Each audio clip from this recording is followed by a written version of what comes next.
paz do Senhor Jesus seja com todos vocês. Quem diz amém por isso? Abra sua Bíblia em Atos capítulo 16, um dos textos mais conhecidos do livro de Atos. Querido, o livro de Atos, ele vai contar a história da igreja, né? Vai contar a história da igreja do Senhor, formação da igreja, vai falar sobre, logo depois que os primeiros capítulos de Atos, vai falar sobre o Pentecoste, Pentecoste era uma festa, tá pessoal? Festa, tá bom? No Antigo Testamento, e que também foi no tempo dessa festa que o Espírito Santo, quem aqui ama o Espírito Santo de Deus? Quem aqui ama o Espírito Santo? Que o Espírito Santo nesse novo ano possa encher mais você a cada dia, né? E no tempo da festa de Pentecostes, o Espírito Santo de Deus veio sobre a terra. A terceira pessoa da Trindade. Interessante que você não vai encontrar o nome Trindade na Bíblia, não. Mas é uma definição: Deus Pai, Deus Filho, Deus Espírito Santo. Deus Pai, juntamente com Deus Filho e Deus Espírito Santo, cria todas as coisas, lá no Éden, Jardim do Éden, cria todas as coisas. E depois que o Adão peca contra Deus, ele já havia preparado, o Senhor já havia preparado o Cordeiro dele, que viria tirar o pecado do mundo, que era o próprio Filho, o próprio Cristo. E quando Jesus nasce, como Paulo vai dizer assim, veio a plenitude dos tempos, né? Aquele que se fez carne, habitou entre nós, nasceu de mulher para vir cumprir os propósitos de Deus. Jesus passa toda a sua vida aqui, é crucificado, morre na cruz, terceiro dia ele ressuscita, depois ele volta aos céus, e aí ele teve que ir para o Espírito Santo vir. Quando ele disse assim: não vos deixarei órfãos, não vos deixarei só, porque ele sabia do plano de Deus, que o Espírito dele viria estar conosco até a consumação dos séculos. Nós vivemos um tempo muito bom, irmãos. Nós vivemos o tempo da graça realmente. O tempo da graça, quando o Espírito Santo ele veio sobre a terra. E o Espírito Santo ele fala com os filhos de Deus. Ele fala com os filhos. Olha, eu não vou nem limitar que só fala com os filhos, porque até quem ainda não é filho é convencido por ele para se converter e virar filho de Deus. Porque a função do Espírito Santo principal é convencer o homem do pecado, da justiça e do juízo. Quem diz amém por isso? Por que eu estou contando isso? Um pouco da história do livro de Atos, né? Quando você chega lá em Atos 9, você vai ter ali a conversão de Saulo, a conversão do apóstolo, que seria o apóstolo Paulo, do judaísmo, de alguém que perseguia a igreja, torna-se alguém que será perseguido, né? E Paulo ele vai fazer as viagens missionárias dele, né, direcionado pelo Espírito de Deus. E em uma dessas viagens ele vai chegar numa cidade, né, uma cidade chamada Filipos. Tanto é que Paulo ele vai escrever a carta aos Filipenses, era a igreja que existia nessa cidade de Filipos. Uma cidade fantástica, uma cidade que para a época, uma cidade extremamente desenvolvida. Era uma cidade onde o Império Romano havia feito domínio, né? Por isso que você vai ver no final do capítulo 16 sobre o carcereiro, né, romano, que era um soldado de César, tomava conta ali da prisão, onde Paulo e Silas estariam presos. É sobre esse texto que eu vou pregar para vocês nessa noite. É sobre o texto de Atos capítulo 16, né, a partir do versículo 22, nós vamos ler, à medida que nós somos pregando aqui, nós vamos ler sobre Atos 16. Tudo isso é para você entender o contexto dessa palavra. Em Atos 16, a partir do versículo 1, Paulo está pregando em Filipos. Ele vai pregar primeiro ali num lugar muito calmo, favorável, onde mulheres estavam ouvindo a palavra de Deus. E ali a conversão de uma mulher que iria contribuir com o ministério de Paulo, uma mulher chamada Lídia. Depois Paulo vai libertar uma jovem de espírito de adivinhação. uma jovem que era oprimida por um espírito de adivinhação e que os seus donos, os seus senhores, ela era uma escrava. A oprimia para que ela adivinhasse as coisas. E quando Paulo, ele, em nome de Jesus, expulsa aquele demônio, aquela mulher, ela é liberta desse espírito de adivinhação. Os donos dessa mulher, veja bem, os donos dela, naquela época, lembre disso, as pessoas ainda tinham pessoas que eram escravas. Vão aos magistrados de Filipe prestar queixa de Paulo. Só que Paulo ele não poderia ser preso da forma que foi. Olha aí, ele foi acusado injustamente e foi preso injustamente. Ele não poderia ser preso. Nossa, parece tão atual isso, né, não, irmão? Só um parênteses, né? Pessoas que não podem ser presas, sendo presas hoje, né? Pessoas que não têm um julgamento, preso por amando de outro que acha que pode todas as coisas, enfim. Isso aconteceu no tempo de Paulo. E isso faz com que ele vá para o cárcere. É aí onde entra a nossa história. Situou na história, irmão? Situou na história? Aí entra na história. É aí onde a gente vai ministrar agora sobre a vida de vocês. Estamos à porta de um novo ano. Estamos a dias, estamos à hora de um novo ano. Querido, vê só. Foi o que aconteceu com você em 2022. Coisas boas? Coisas boas? Coisas ruins também? Teve. Mas eu creio que teve mais coisa boa do que coisa ruim. Não aconteceu nada, pastor. Como nada? Você não está enxergando. Aconteceram muitas coisas. Mas o novo ano, ele traz uma nova esperança, irmão, sempre. Um novo ano traz uma nova esperança. Como minha esposa diz, uma nova estação traz uma nova esperança. Eu sou um cara altamente esperançoso. Eu tento ser sempre um otimista. Por mais que a gente tenha dias que a gente não tenha tão otimista. Mas, irmãos, para que o novo ano, para que as coisas novas aconteçam, você não tem que esperar a virada de 31 para dia 1º. Isso é um marco. Isso tem que marcar. Nós temos que ter os marcos da nossa vida. Sim, o marco da virada mas veja bem, as coisas não vão mudar naturalmente, exteriormente, se dentro de você ainda não começou a mudar, se não teve nenhuma mudança. Primeiro tem que haver uma mudança onde? No seu coração. Tem que haver uma virada de chave. Tem que haver algo novo. Você tem que entender que algo primeiro precisa mudar aqui dentro para depois mudar fora.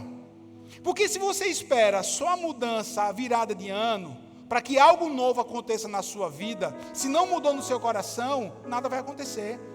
Você pode até começar com gás, dia 1º, dia 2, dia 3, 4, 5, 6, depois você começa a perder o gás. Quem sabe essa foi a história da sua vida até hoje. Quem sabe isso aconteceu com você até hoje. Quem sabe você ainda não atentou porque você não conseguiu atingir alguns objetivos que você traça há tantos anos, há tanto tempo você está traçando, há tanto tempo você está batalhando, mas você nunca conseguiu superar aquela meta, você nunca conseguiu alcançar aquele objetivo. Sabe por quê? Porque primeiro tem que ter uma mudança dentro do seu coração. E a gente está na igreja, estamos na casa do Pai, o lugar mais propício para que o Espírito Santo de Deus, aquele que eu falei um pouco no começo dessa mensagem, possa vir na sua vida, no seu coração e começar a ajudar você em toda mudança. Ele é o agente, ele vai nos ajudar. Aquilo que a gente tem que fazer é com a gente, ponto final. Você sabe disso. Mas algo novo uma chave tem que ser virada na sua vida, em nome de Jesus. Essas atitudes novas você vai começar a viver, e você pode viver isso a partir de hoje. Eu tenho que entender o que essa história está falando. Você está com a sua Bíblia aí aberta, versículo 25, lembre o contexto, por isso que eu dei toda a introdução. Lembre o contexto, versículo 25.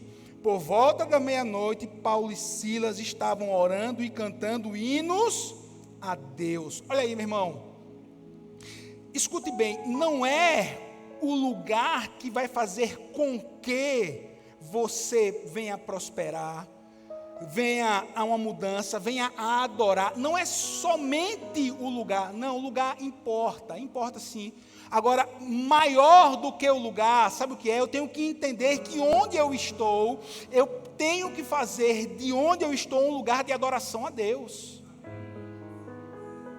Você não tem que vir para a igreja para começar a adorar. Não, a adoração começa na sua casa, começou no seu trabalho, começou no seu dia a dia, começou na sua rua, começou no seu cotidiano. Aqui é uma continuação.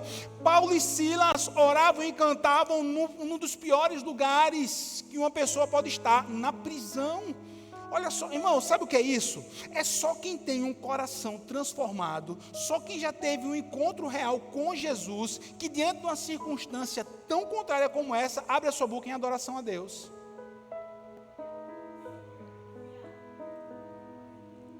Você tem que entender que onde a bênção de Deus não está em lugares, a bênção de Deus está sobre a sua vida. Por quê? Por que é que esse lugar ele é abençoado? É por conta da construção? Claro que não, é porque nós estamos aqui. Porque nós aqui estamos. Porque nós estamos celebrando ao Senhor juntos. Porque nós estamos louvando juntos. Onde quer que você esteja, faça desse lugar um lugar de adoração. Aleluia. O ambiente era hostil, era terrível. Mas o ambiente é transformado por uma adoração a Deus.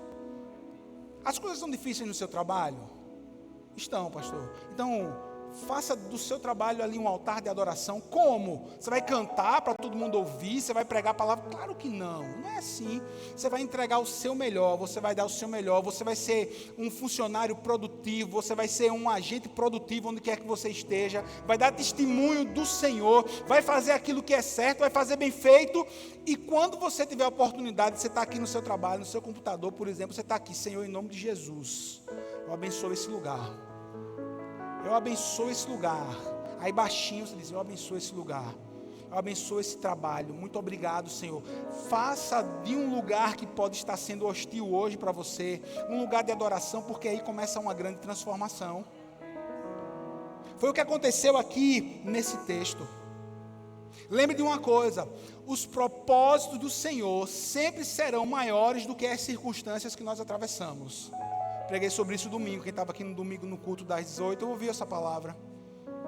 Existia um propósito maior do Senhor em levar Paulo e Silas para aquela prisão. A circunstância era terrível, mas o propósito era muito maior. Pessoas que estavam ali desesperançadas iriam ouvir uma adoração, pessoas que estavam ali desesperançadas iriam testemunhar um grande agir de Deus. É o que diz o versículo 26, diz assim, Paulo e Silas oravam e cantavam, os outros presos os ouviam, de repente houve um grande terremoto, tão violento, um terremoto tão violento, que os alicerces da prisão foram abalados. Imediatamente todas as portas se abriram e as correntes de todos se soltaram. Nossa, 2 homens começam irmão, vê só, depois de terem recebido as chicotadas, que não poderiam ter recebido. Pastor, por que ele não podia ter recebido? Porque Paulo era cidadão romano, ele não podia ter sido julgado daquela forma. Quer dizer, não foi nem julgado, foi logo condenado e cumprindo uma pena. Ele teria que ser julgado, sabe por quê? Em Roma. Mas era uma colônia romana, mas ele podia apelar, como mais à frente ele vai apelar para ser julgado pelo imperador. Calma. Mas mesmo assim, os caras todo latanhado, todo cortado, com as costas sangrando, no cárcere interior começam a adorar a Deus. Meu Jesus, que ensino para a gente. Que ensino para a gente, irmãos. Tem horas que a gente não está passando nem 10% do que esses homens passaram, e ao invés de adorar, ao invés de sermos gratos, muitas vezes a gente murmura. Irmão, murmuração é âncora que não deixa você prosseguir. Se você tem esse costume de estar reclamando por tudo, de estar murmurando contra Deus, contra as pessoas, irmão, em nome de Jesus, essa é a chave que tem que começar a virar na sua vida. Começar a virar na sua vida. Paulo e Silas oram, cantam, adoram, choram. era a música que eles adoraram? Ninguém sabe, não está registrado. Agora, o que está registrado é que uma adoração vai causar um grande terremoto. Uma adoração que começa onde? No coração. Irmão, vocês estão me ouvindo bem? Uma adoração que começa no coração vai mover os céus de tal forma que a resposta de Deus vai ser um terremoto. Algo interno que vai gerar algo externo.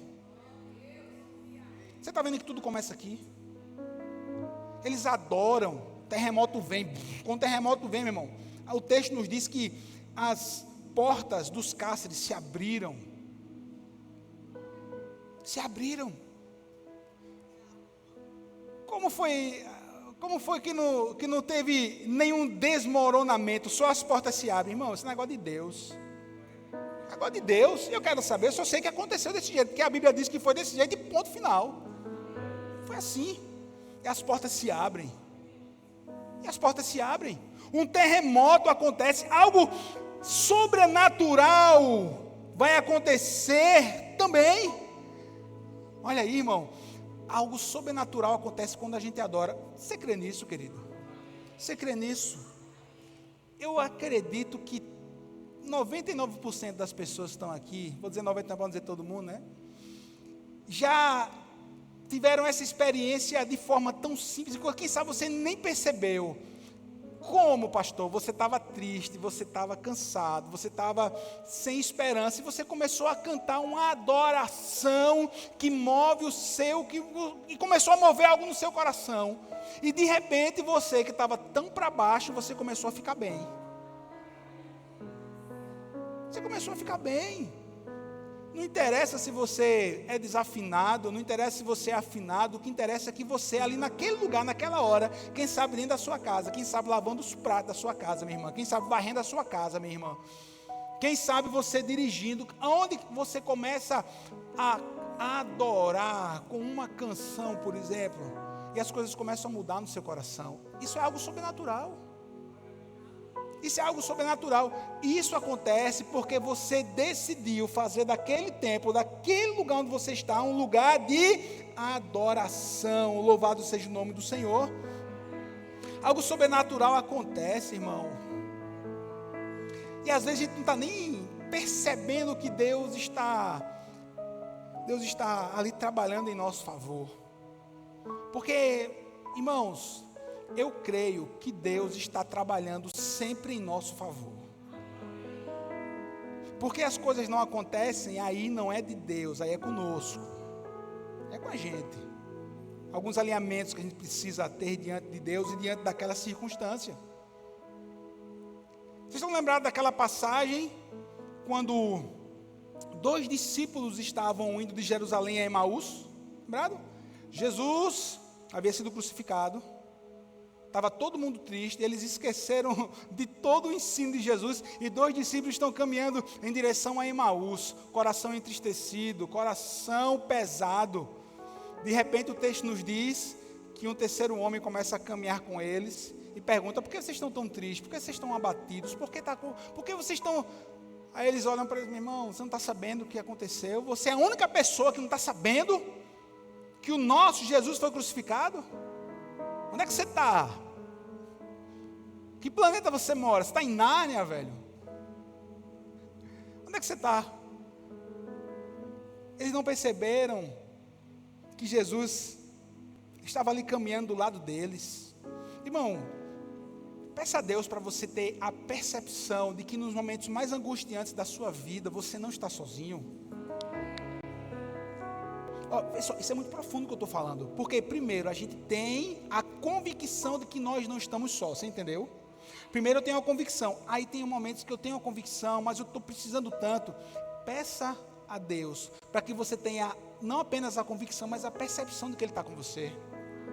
Irmãos, não tem 2 semanas, eu ouvi um testemunho de um casal, uma irmã, dizendo para mim: pastor, eu estou passando por momentos tão difíceis, uma luta tão grande, mas eu tenho persistido, eu tenho orado, tenho chegado aqui na sala de oração, eu tenho orado, a gente tem orado, e teve um dia que eu estava tão cansada, eu deitei no sofá da minha casa e comecei a orar, e de repente eu senti senti duas mãos tocando na minha cabeça.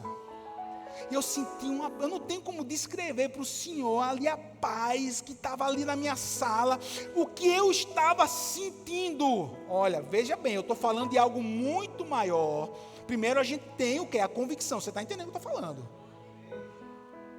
Peça a percepção do que ele está com você. Foi uma experiência sobrenatural dessa nossa irmã. Eu disse, ó, eu creio que você sentiu ali as próprias mãos do Pai sobre você. Eu creio nisso. Os discípulos não estavam tendo a percepção de que Jesus estava com eles, até a hora, diz o texto, do partir do pão, que eles perceberam o agradecimento. Querido, vê só, só consegue adorar realmente, sabe o quê? Quem tem um coração grato a Deus.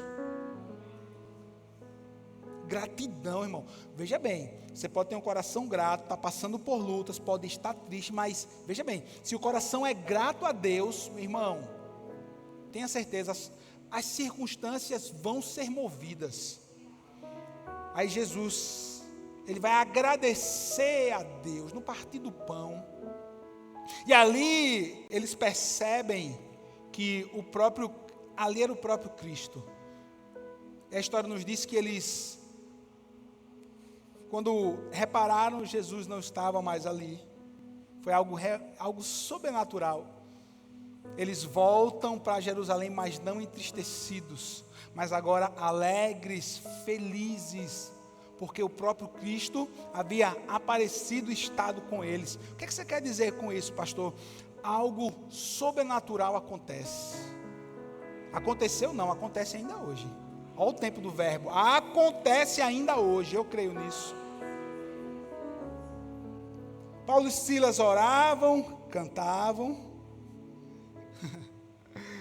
Eles estavam naquela cadeia, naquela prisão, debaixo de um propósito.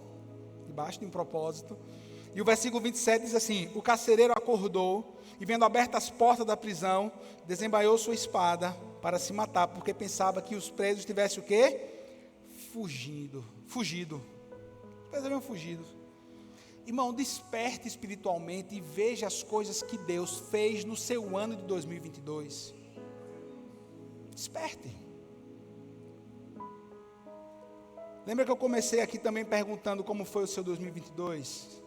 Quem sabe você diz, não, nada de bom aconteceu algumas coisinhas, ou nada aconteceu. Querido, em nome de Jesus, tenha essa percepção de que Deus, durante todo esse tempo, agiu em seu favor. Não durma espiritualmente, não durma, não perca de vista os propósitos de Deus, aleluia.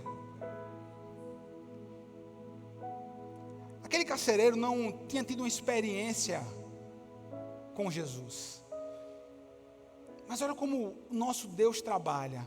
Leva Paulo e Silas para aquela prisão, para que aquele homem visse que, através da adoração, um terremoto acontece.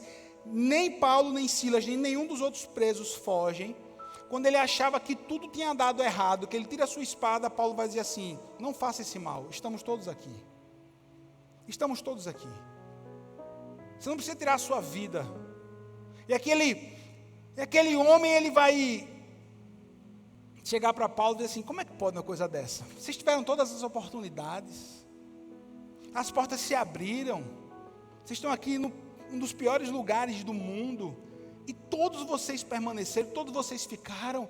Aquele homem não entendia que o propósito de Deus era muito maior do que aquela circunstância. Sabe qual era o propósito? A salvação dele e da sua casa. Sabe qual é o maior propósito de Deus? Não é trazer carro novo para você, não é te dar uma viagem, não é mudar a sua casa, não é que você tenha somente as coisas boas dessa vida. O maior propósito, não estou desprezando tudo que eu falei, estou dizendo que o maior propósito de Deus, sabe qual é? A sua salvação.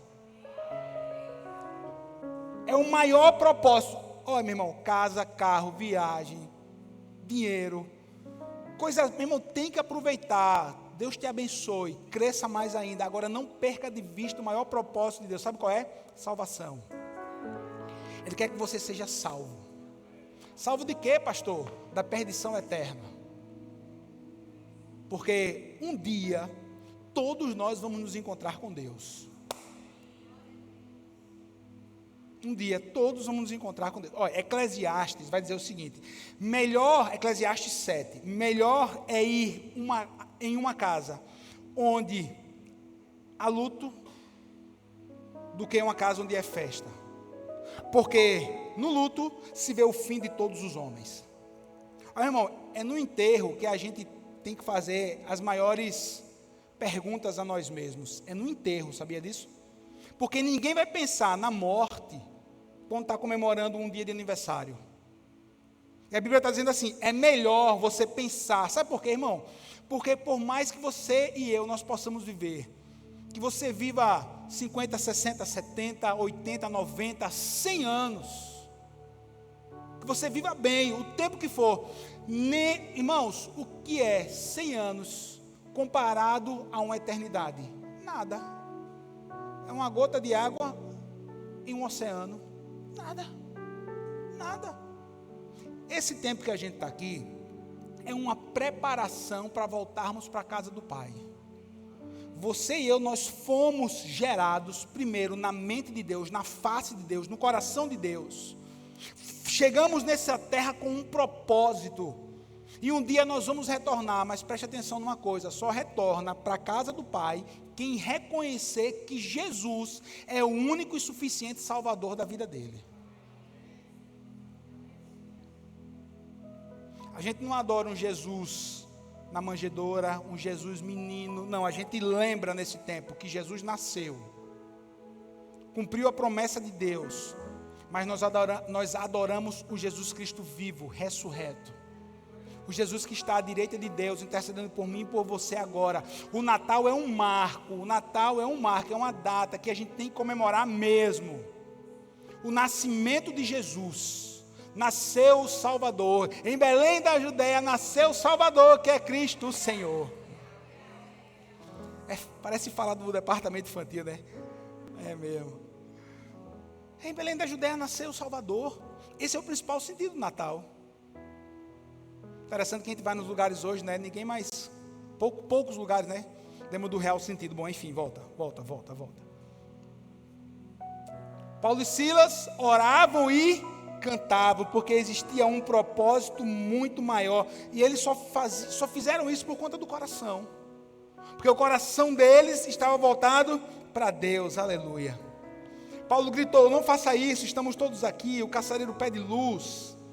E entrou correndo e trêmulo, prostrou-se diante de Paulo e Silas. Nossa, estamos todos aqui. O carcereiro pediu luz. Ele pediu a luz natural. Mas o problema dele era natural? Era dos olhos naturais? Não. O problema dele era muito maior. Era espiritual. Quem sabe você está achando que o seu problema é falta de dinheiro. Quem sabe você está achando que o seu problema é uma doença. Quem sabe você está achando que o seu problema é porque as coisas não estão dando certo no seu casamento. É algo muito maior do que isso. É algo muito maior. Como assim maior? Estou falando de algo espiritual. Irmãos, primeiro tudo acontece no reino espiritual para depois acontecer no natural.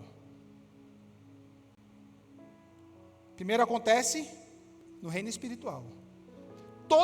Por exemplo, toda bênção, todo dom perfeito vem do Pai das luzes, vem de Deus. Primeiro nasce uma bênção no coração de Deus e chega para mim e para você aqui na terra. Quem diz amém por isso? Como também as nossas lutas não são apenas aqui da terra, não. Primeiro é espiritual. Por isso que eu estou dizendo, é muito mais profundo, é muito mais além. Aquele carcereiro pede luz, mas o que ele precisava era de uma luz, de uma vela, de uma tocha que chegou lá para ele. Não, o que ele precisava era da própria luz do mundo, que Jesus disse: eu sou a luz do mundo. Nossa, o que ele precisava era da luz para o coração dele. O que você precisa, primeiro, não é algo natural, é algo espiritual. O que você precisa é da luz do Senhor no seu coração. Precisa da luz de Jesus. Você precisa da luz de Jesus. Aquele carcereiro, ele pede luz. Chega a luz natural, mas depois ele vai dizer para Paulo e Silas: senhores, o que é que eu preciso? O que é que eu preciso fazer para ser salvo? Nossa, o que é que eu preciso fazer para ser salvo? Eles responderam: crê no Senhor Jesus e será salvo tu e a tua casa. E Paulo e Silas pregaram a palavra de Deus, e ele e todos da sua casa. Naquela mesma hora, naquela noite, o carcereiro lavou as feridas deles, e em seguida todos eles foram batizados. O carcereiro entrega a vida para Jesus ali no cárcere. A Bíblia não vai falar como foi, se Paulo, muito provavelmente o carcereiro manda chamar a família dele para o cárcere. Eles escutam falar de tudo o que tinha acontecido, escutam falar de Jesus e se convertem. E depois aquele carcereiro vai cuidar de Paulo e Silas, lavando as feridas dele. Querido, Deus, Ele continua a cuidar de mim e de você. Ele cuidou de Paulo e Silas, o cara que era para ser ali um carrasco, é tocado por algo sobrenatural, entrega a vida para Jesus, reconhece quem é Jesus, depois vai ser aquele que vai fazer um bem a Paulo e Silas. Olha como Deus trabalha, irmão. Ele recebeu o dom maior, a salvação em Cristo. Ele vai retribuir ali a Paulo e Silas, lavando as feridas dele. Lavando as feridas dele. Irmãos, quando Jesus entra na nossa vida, existe uma grande transformação. Começamos a viver realmente algo novo. Quando há um real encontro, começamos a viver algo novo. Começamos a ter atitudes que algum tempo atrás a gente achava que a gente nunca ia ter. Irmão, é tão comum, quem sabe você se identifica com essa história que eu vou contar. É tão comum a gente conversar com uma pessoa e dizer assim: olha, eu passava por essa rua, eu vi essa igreja, eu dizia assim: eu nunca vou entrar nessa igreja. Olha, pastor, eu nem gostava de crente. E hoje eu sou crente. E hoje eu não apenas entrei por essa porta, eu passei por essa porta, não, hoje eu estou aqui nessa igreja e amo esse lugar. O que foi isso? Mudança. O que foi que aconteceu? Algo de Deus no seu coração, você foi transformado. E estamos sendo transformados pelo Senhor. Estamos sendo mudados pelo Senhor em todo o tempo. Paulo e Silas deram a resposta certa. Aquele homem, o que é que eu preciso fazer para ser salvo? Aquele homem faz também uma pergunta certa. Creia no Senhor Jesus e será salvo você e os de sua casa. Ele faz a pergunta certa, recebe a resposta certa e ele obedece. Olha aí, irmãos, ele obedece. O que foi que fez a diferença? Entender a mensagem correta: será salvo tu e tua casa. Ele se entrega, ele obedece essa ordem. Essa ordem não, ele obedece essas palavras. Ordem não, ele obedece essas palavras. E ele quer tanto que ele entende que a bênção não podia ficar só para ele. Ele chama os da casa dele para ouvirem falar. Irmãos, veja bem, não temos detalhes do diálogo de Paulo e Silas com o carcereiro e com a família, mas eu acredito que Paulo falou muito mais daquilo que Jesus havia feito. Ele ensinou aquelas pessoas o que é o real evangelho que ele estava lhe pregando, o evangelho do Senhor Jesus. Olha o impacto. Aquelas pessoas ouvem e obedecem aquela palavra. Eles eram livres, mas eles resolveram obedecer. Sabe qual é a resposta que Deus quer de você nessa noite? A resposta é de você perdoar, deixar a vida de pecado, mudar um hábito ruim. Essa é a resposta de Deus. Mudar a sua postura em relação aos seus relacionamentos, servir, ser cheio do Espírito Santo. Enfim, Deus ele quer transformar a sua vida através do Espírito Santo de Deus, mas Ele só o fará se você permitir, se você obedecer à voz dEle. Eu creio que coisas novas nós vamos viver em 2023. Eu creio que coisas do céu, de Deus, nós vamos viver. Meu irmão, claro que é um tempo que a gente nunca viveu, mas muito mais. Eu declaro em nome de Jesus que você vai ter experiências com Deus. Eu declaro em nome de Jesus que você viverá mais ainda o sobrenatural de Deus. Eu declaro em nome de Jesus que ao ouvir a voz de Deus e fazer do lugar onde você está um lugar de adoração, você vai ter muitas experiências para contar. Você vai ter muitos testemunhos para contar daquilo que Deus fez. Basta nós obedecermos. Lembre-se, todo propósito é muito maior do que qualquer circunstância. Deus, Ele tem propósitos para mim e para a sua vida, independente das nossas circunstâncias. Você diz amém? Vamos ficar de pé para a gente adorar o Senhor.